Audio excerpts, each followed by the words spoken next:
Sigara içer mi öyle? Teşekkür ederim. Allah. Şimdi bak kask taktı nasıl içsin sigara. Böyle içer. O nereden? Al. Bu Gürcistan sınırı burası. Şu askerin olduğu yer. Gürcistan tam olarak gelinecek yer yani. O yüzden Borçka aklımda özel olarak kaldı. Efsane bir yer. Şöyle bir hafta şurada kafa dinlemelik bir yer yani.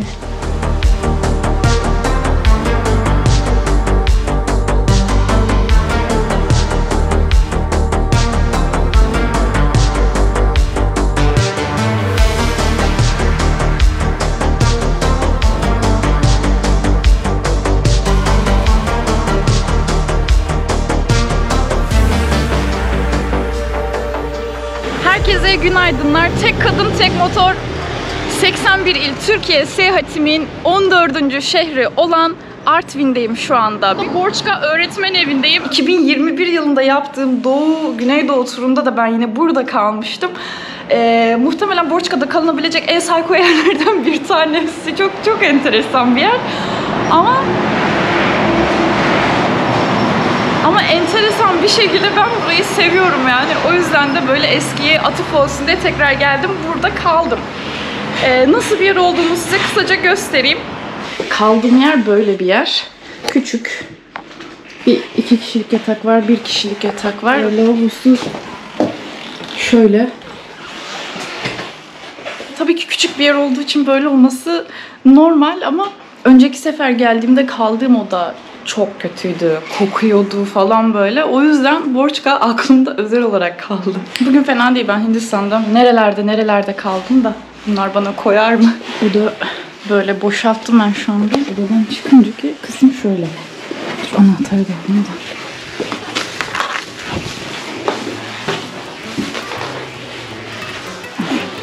Kolay gelsin.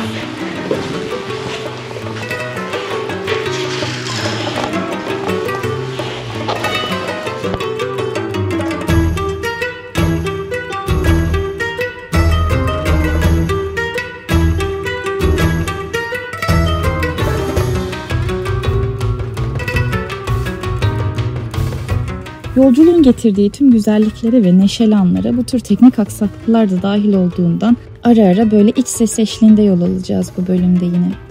Borçka öğretmen evinden yola çıkıyor. 2,5 yıl önce motosikletimle tek başıma çıktığım 2 aylık yolculuktan kalan anıları kafamda döndürürken Borçka Karagöl'e gitmek üzere yola koyuluyorum. Bu arada Borçka'ya bu sefer geldiğimde keşfettiğim bir restorantı sizlerle paylaşmayı çok isterim. Çünkü ben hakikaten bu lezzete bayıldım. Neba lokantası çok tatlı ve samimi insanların işlettiği, yemekleri tam olarak ev yemeği tadında sahibi olan ablanın yaptığı bir yerdi. Yola çıktığımdan beri yediğim abartısız en lezzetli yemekti. Dahası kocaman bir tabakta çeşit bir sürü yemek geldi ve bütün yemekleri bu kadar lezzetli yapan bir insana hayranlıkla baktım açıkçası. 2023 yılının sonunda hala 130 TL'yi bu tabağı yiyebilmek ülkenin batısından doğusuna rastlanır bir şey değildi. Uzun lafın kısası, yolunuz Borçka'ya düşerse burada yemek yemeden geçmemenizi tavsiye ederim.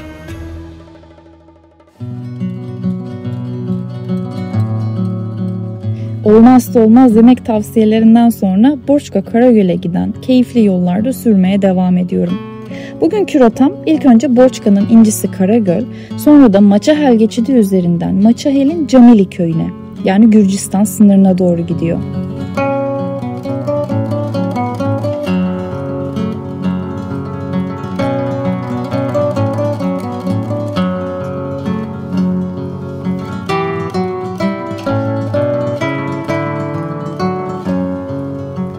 Takip edeceğim rota aynı zamanda daha önceki videolarda bahsettiğim ve zaman zaman takip ettiğim TET rotasına da giriyor.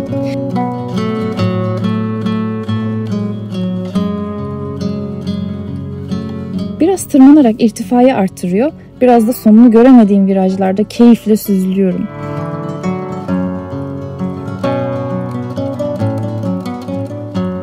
Buraya 2,5 sene önce geldiğimde etraf tamamen karlarla çevriliydi.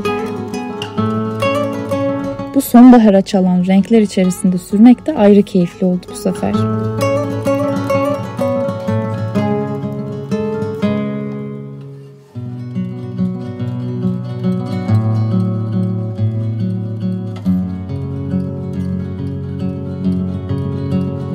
sonunda Karagöl ayrımına geliyor ve kıvrıla kıvrıla giden Arnavut kaldırımı döşeli yola dahil oluyorum.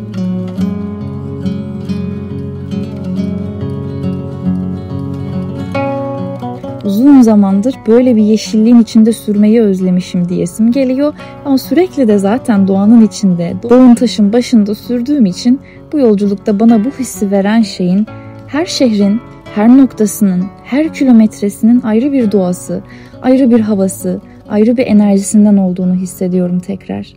Hem tanıdık geliyor hem tamamen yeni bir yer gibi heyecanlandırıyor. Kollarımı açarak süzülesim geliyor da yapamıyorum işte. Tanıdık gelmesinin bir nedeni de 2,5 yıl önce buralardan geçmiş olmam. O zamanlar altımda 250 cc'lik naked bir motosiklet vardı ki ne motor o hava şartlarında buralarda sürmeye uygundu ne de üzerindeki lastikler bu yollarda tutunabilirdi.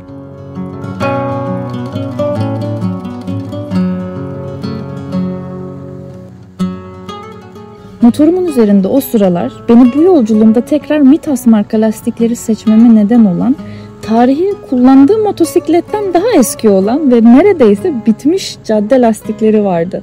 Bu koşullarda düşündüğünde bu yollarda bu rahatlığı vermiş olması inanılmazdı.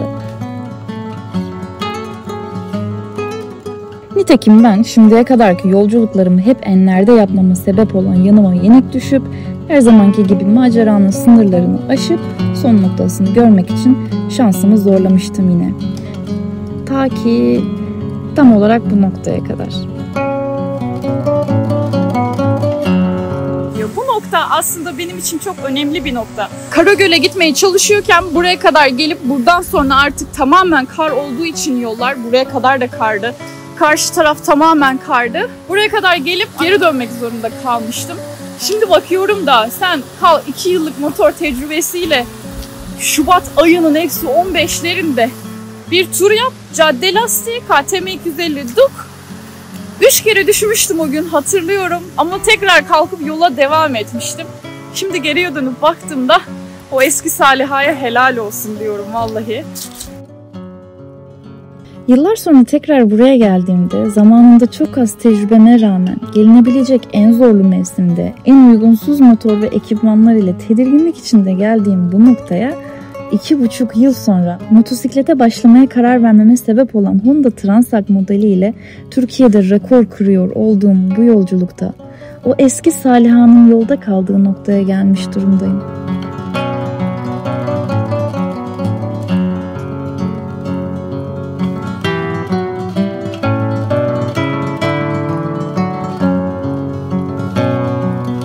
Hayallerinin peşinden gidip bunun için çabaladığında, uzun zaman da alsa, zorlu da olsa, sonunda hayallerini gerçekleştiriyor olduğunun fiziki ve fiili yansıması gibi hissettim yine bu anlarda da. Yani gerçekten istediğinde ve çabaladığında senin de hayallerine kavuşmaman için hiçbir engel yok diyor ve bunun arkasında sonuna kadar duruyorum. Videonun motivasyon kotasını doldurabiliyorum ama o sırada bir an YouTube analitiklerim geliyor aklıma. Videolarımı izleyen arkadaşların %70'den fazlasının kanalıma abone olmayı unuttuğunu gördüğümde benim de biraz motivasyona ihtiyacım oluyor tabii. Herkes abone olsa 250 binden fazla abonesi olan bir kanal haline geleceğimi düşünüp bol oksijen ile bol bol içimi çekip umarım izleyenler bu sefer abone olmayı unutmaz diye hayıflanıyorum biraz. İç sesimi de duymuşken hala abone değilseniz abone olmayı, videolarımı beğenip yorum yapmayı unutmazsınız umarım. Bu fazlasıyla maliyetli, zorlu ve yorucu şartlarda yaptığım yolculuğun devamlılığını sağlamamda yardımcı olmuş olursunuz. Hatta katıl butonunu da yeni açmışken isteyen arkadaşlar bu yolculuğuma daha özel koşullarda ortak olup sürprizlerle karşılaşmak için katıl abonesi de olabilirler. Çok sevinirim. Sizlerin de desteğiyle biraz enerji depolayıp yola tekrar devam ediyor ve yer yer yosunlardan kayganlaşmış zemin üzerine çok hoş bir hisle sürmeye devam ediyorum. Girişi ücretli sanırım normalde ama sağ olsun arkadaş bana bir güzellik yapıyor motorlu olarak görünce. Selamlaşıp devam ediyorum. Biraz ilerliyor ve motordan ayrılıp yayan devam edeceğim yere varıyorum. Motosikletime uygun bir yer bulup enduro çizmelerimle robot edasıyla Karagöl'ü keşfe çıkıyorum. Evet, Borçka Karagöl'e geldim şu anda. Şöyle arkada oturacak yerler vesaire de var ama asıl fotoğraflarda görünen yürüyüş kısmı, rıhtımı burası. Hoş bir yer. Açıkçası direkt Bolu'yu anımsattı bana. Bolu Yedigöller'e çok fazla benziyor. Güneş çok tepede. Bu kadar tepede olması çok daha güzel bir ambiyans olacak muhtemelen. Şunu fark ettim. O kadar fazla balık var ki aşağıda. Avlanmak yasak tabii ki. Ama böyle buraya toplanmış durumdalar. Yani gölün içinde de vardır bayağı bir. Ama enteresan bir şekilde buraya çok fazla gelmişler. Muhtemelen gelen giden besliyor diye onlar da buraya yer edinmişler. Tüm böyle göl boyunca bir yürüyüş parkuru var. Dolaşabiliyorsun. Ben de şu tarafa doğru bir gideceğim. Şuradan direkt böyle suya en yakın noktada bulunabiliyor. Çok güzel. Buranın doğası muhteşem. Bu tarafın Bolu Yedigölleri işte burası da.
Hakikaten buranın muhteşem bir doğası vardı. Çok uzun zamandır bu Artvin Borçka Karagöl'e gelmeyi istiyordum. Tam olarak gelinecek yer yani. Şöyle bir alanı var. Deminki durduğum yer orası. Şöyle bir alan var burada. Tam böyle denize sıfır. Tam olarak benim kamp yapmayı sevdiğim yer tam böyle su kenarı, göl kenarı. Fakat burada kamp yapmak yasakmış. Oralarda oturacak yerler var. Gelip işte çayını çorbanı getirip yemek yiyebiliyorsun vesaire. Piknik modu o. Kamp yapmak isteyenler için kamp alanı birazcık daha arka tarafta. Otoparkın arka tarafında kalıyor. Şimdi burada da kamp yapmadıktan sonra arka tarafta kamp yapmanın ne manası var? Ben şimdi bayağı bir vakit geçirdim burada. Oturdum, kahvemi içtim falan. Şimdi artık tekrardan yola çıkıyorum. TET rotasını takip ederek Maçahel'e doğru devam ediyorum.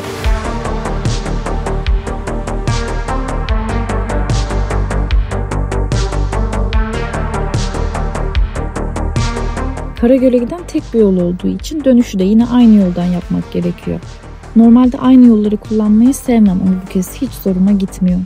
Hayallere daldıran, seni okşayan havası ve manzarası ile tatlı rüzgara kapılıp gidiyorsun. Borçka Karagöl Maçahel ayrımına geliyorum ve Maçahel'e doğru giden yoldan devam ediyorum. Henüz hiçbir şeyden haberim yok ama bu tarafta beni hiç ummayacağım görüntüler bekliyor. Şimdilik sadece yolun üzerindeki dağ keçilerine bakıp eğlenirken bir an sürünün birden fazla koruyucusu olduğunu fark ediyorum. Normalde de saldıran ama sürünün yanındayken saldırması kaçınılmaz olan köpekleri fark ettirmeden geçmenin yolu olmadığını bilmeme rağmen nedense bana bir şey yapmayacaklarını düşünerek tedirginlik içinde kenardan sıyrılırım diye düşünüyorum. Kangallarla göz göze geldiğimde birinden kaçsam diğerinden kurtulamam hesabı yaparken hala sürüye yan yan yanaşıyorum.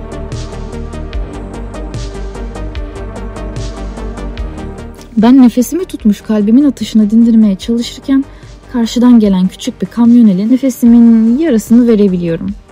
Kamyonu kendime siper ederek ilerleyebileceğimi düşündüm. Yavaşça başlayıp mümkün olduğunca sessiz, gazı açmadan ilerleyip sonlara doğru gaza asılarak topukladım. İşe de yaradı. Şaşkınım açıkçası, bu kadar tedirginliğe değmezmiş. O rahatlığın getirdiği keyifle gazı açıp virajlarla dolu yolda bir sağa bir sola yata yata heyecanıma heyecan kattım.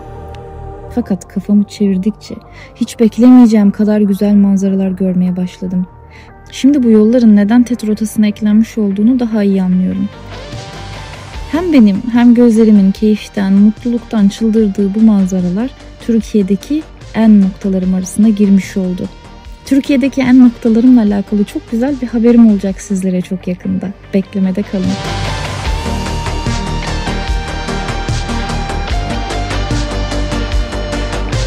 Ben böyle Leyla modunda gezerken manzaralara bir anda soğuk ekleniyor. Aldığım oksijenin bile üşümüş olduğunu hissediyorum. 1850 metrelik rakımdaki Maçahel geçidine vardığımı fark ediyorum. Demin güneşin bana değdiği yönde rahat rahat giderken birden dağların arka tarafında titremeye başlıyorum. Birazdan geçer, birazdan güneş gelir, ısınır diye yarım saatten fazla titreyerek yol alıyorum. Ama bilin bakalım kimin umrunda.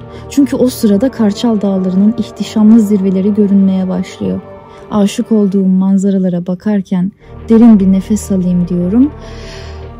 Beynim donuyor. Henüz rakım düşmemiş, evet, anlıyorum. Yavaş yavaş aşağılara doğru süzülüyor. Rakım azaldıkça kaslarımı yavaş yavaş çözüyorum. Issız yolların bitip aralıklı evlerin ve sonrasında köylerin başladığı bu noktada Camili taraflarına yaklaşmış olduğumu düşünüyorum. Ama birazcık daha yol var. Bir şekilde yolun beni götürebileceği son noktaya kadar sürüyorum. Vardığım yer varmayı tam olarak istediğim bir köy meydanı gibi. Duruyor, bir abiye soruyorum ve Camili'ye varmış olduğumu anlıyorum. Motosikletimi park edip muhabbete devam ediyoruz. Tabii herkes yine motosikletle 3 aydır yollarda olan bir kadın görmüş olduğuna biraz şaşkın.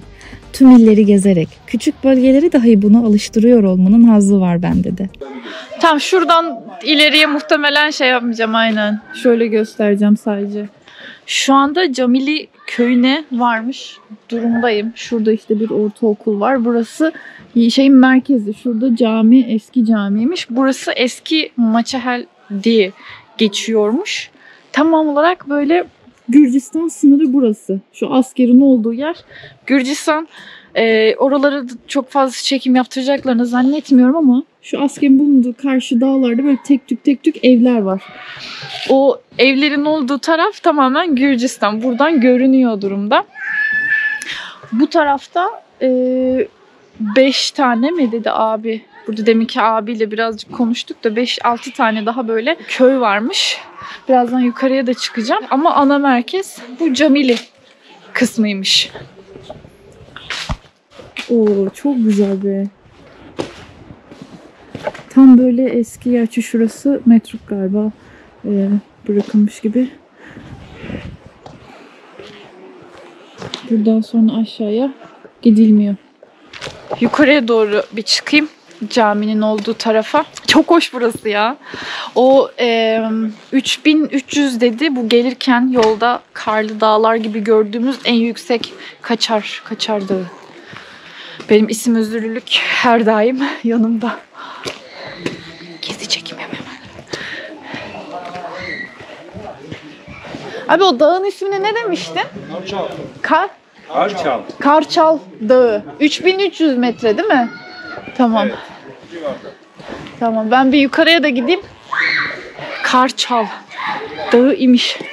Gelirken gördüğümüz o karlı dağın olduğu yer. En yükseği 3300. Çok mu tekrar ettim? Çok halimde yok. O bak şuradan tamamen görünüyor. Kalacak yer olarak birazdan karar vereceğim. Şuraya bir gezeyim. Hem bir oturup bir şeyler yiyeceğim. Hem de kalacak yer bakacağım, karar vereceğim. Şöyle birazcık daha yukarılarda manzarayı görebileceğim bir yer varsa öyle bir yer tercih edeceğim. Çünkü şuraya bak. Şuraya bak, çok güzel. Şurası işte kar çaldığı. Zirvesi 3300 metreymiş. Abi buraya motorla çıkma dedi. İyi ki de çıkmamışım. Selamünaleyküm. Burası tarihi eski cami oluyor galiba, değil mi? Kaç yıllık acaba? Biliyor musunuz? Tarihçesi var. Var mı? 60 yıla yakın olacak. Altın.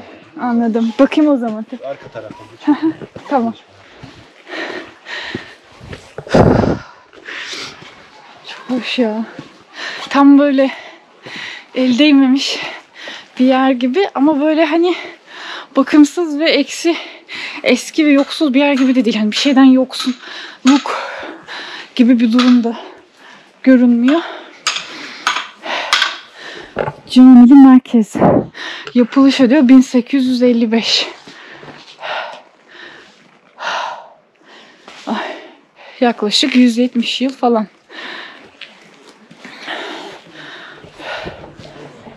Şurada 1855 yılında Çığ felaketinde yıkılan caminin yerine yapılmıştır diyor. İlk yapılan caminin tarihi bilinmiyor olup Osmanlı padişahı Mahmut döneminde Batım Valiliği Arhavili ustalara yaptırılmış 1855 yılında. Açık mıdır bilmiyorum ama şöyle içini merak ettim.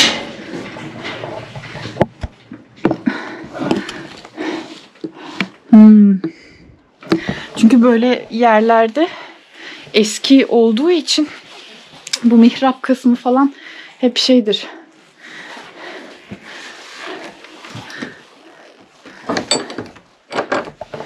Cami sanki böyle mi? Üst katı da var. Çok hoş ya. Evet, mihrapları hep böyle eski olur yani. Tarihi olur. Böyle yerlerde kapıları falan da böyle genel olarak. Yukarılara kadar böyle dağılmış durumda yerler. Gürcistan'da sayılır yani. Dışında şöyle tamamen ahşap bir yapı.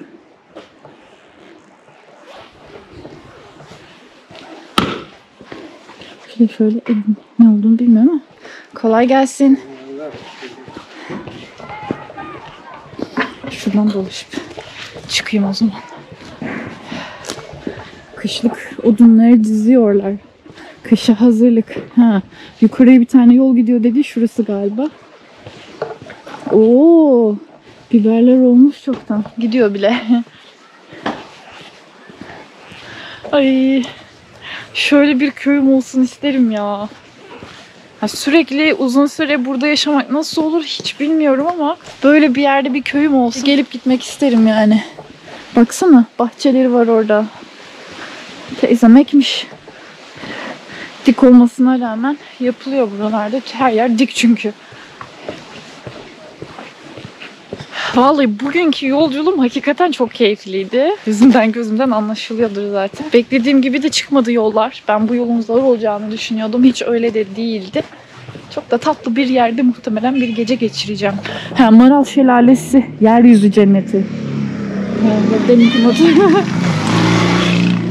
Maral Şelalesi'nin o zaman bu taraftan gidiyor ama bir yerden sonra araziymiş. Selamlar. Yağmur abla poşeti getireyim. Burası ne? Ortaokul galiba. Kolay gelsin. Hoş bulduk. Daha evi diyor muhtemelen konaklayacak bir yer var. Birkaç yer var. Arı evi. Tam olarak bir arı evi gibi. Gözetleme kulesi gibi o da. Ama nasıl yapmışlar lan? Aa, 4 tane şeyin üstüne oturtmuşlar. Çok güzel ya. Efsane bir yer. Şöyle bir hafta şurada kafa dinlemelik bir yer yani. Yazıyor Hı ya. hı.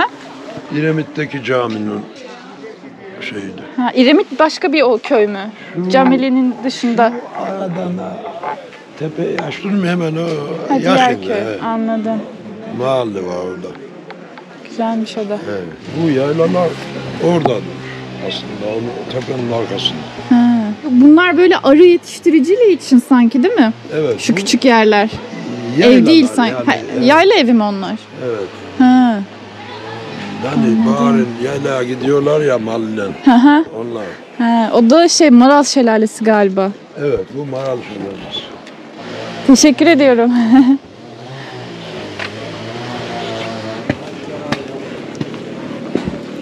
Yemek servisi var dedin abi değil mi burada? Nasıl? Burada yemek servisi var değil mi? Yemek servisi işte balık tarzı Balık. şey yapıyorlar. Balık yemek değil mi? Size çerezli balık. Ay, selamünaleyküm. Aleykümselam, hoş geldiniz. YouTube kanalınız Evet, mı var? aha. Hangisi? Saliha Özkan. Ha, üye olurum ben. Olur. Hamsi yerseniz hamsi söyleyelim. Alabalık varsa alabalık da olabilir. Alabalığı var mı? Alabalık da var. Olur. Alabalık daha kılçığı az olanı. Yani. Tamam, alabalık olur o zaman. Mezgit benim balıkla aram çok Benim, bilgim yoktur da. benim de yok onların. Alabalık daha kolay olur sanki yemesi. Tabii ki. Değil mi? Tamam, o zaman alabalık olsun.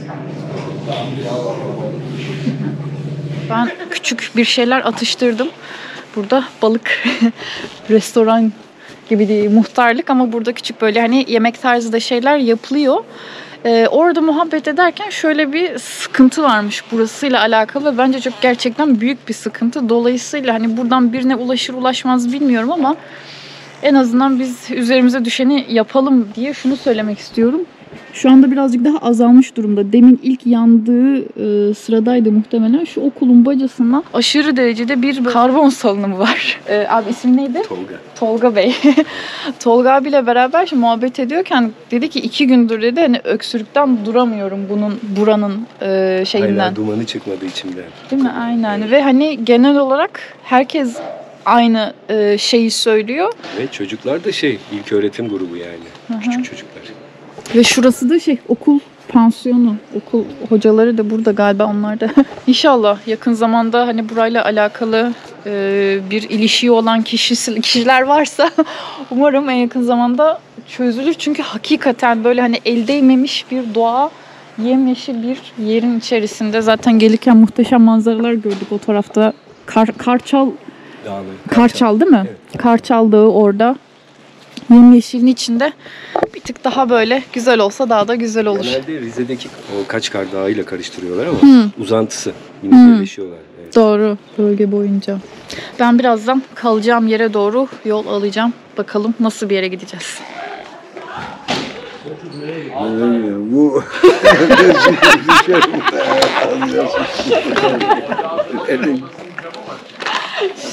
Çok oldu Yaşar abi. çok güzel, acayip bir şey ya.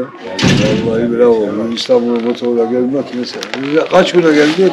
Ben böyle hani sürgit yapmıyorum abi. Türkiye turundayım. Ha, 6 ay. geziyorsun. Ha, gezerek 6 ay boyunca yoldayım. Anladım. Sen geldi mi daha kısa da yakında geliyordu. 1,5 aydır yoldayım. Ha, izin olarak öyle geziyorsun. Ha. Ben normalde mühendisim abi.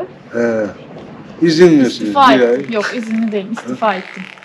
Ne? Bıraktın. Bıraktım aynen. Allah Allah. Kendi iş yapar.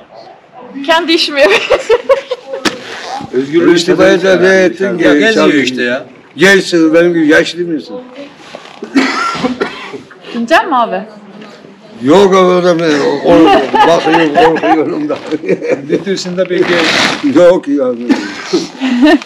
Katil gibi bir şey ya. Ufacık motorlar var ya onlarda bir tane kimiydi bugün oradaydı. Oy da böyle ufacık motor var ya. Bu büyük ya. Sigara içer mi öyle? Teşekkür ederim. Allah Şimdi bak kask taktı nasıl içsin sigara. böyle içer. O nereden Al. Yok vallahi şimdi içmeyeceğim abi. Yola çıkıyorum. Ya, içeri Sağ gel. olasın. Teşekkür ederim. Şimdi nereye gidiyorsun sen? Kalacak bir yere. Ha, otele gideceksin. Ha. Gece. Hadi nereye gideceksin? Da motoru seyredeceğim. Nasıl bir şey? Nasıl gidiyor? Acayip mi bakalım yuvarlar diye. Çalıştırıyorum abi. Ha? Çalıştırıyorum. Çalıştı.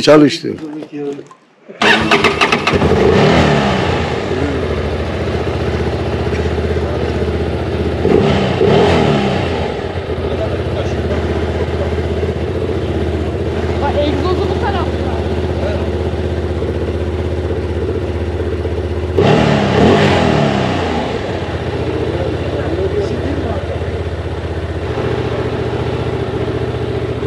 İyi akşamlar, teşekkür ediyorum.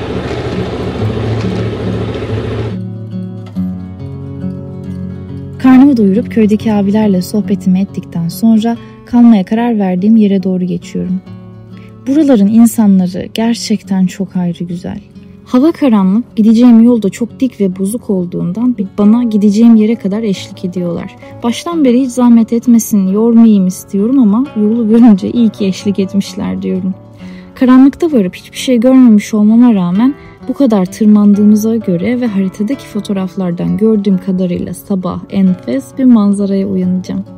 Bunu bilerek uyumanın tadına vara dinlenmeye çekiliyorum. O zaman bir sonraki bölümde muhteşem bir sabahta görüşmek üzere diyor ve güzel yorumlarınızı bekliyorum. Kendinize çok iyi bakın. Her şey gönlünüzce ve hayalinizce olsun.